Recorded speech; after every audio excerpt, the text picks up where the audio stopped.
Hello sa mga beshi, sa mga con-nurse, and sa mga kabayan kong OFW.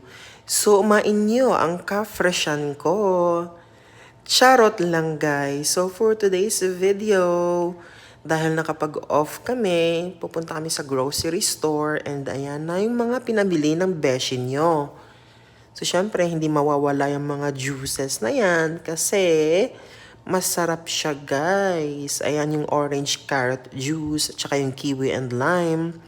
Favorite ko talaga yan. So, dahil nakapag-day off kami, ayan, namili kami ng mga groceries, pang stocks namin para sa isang buwan.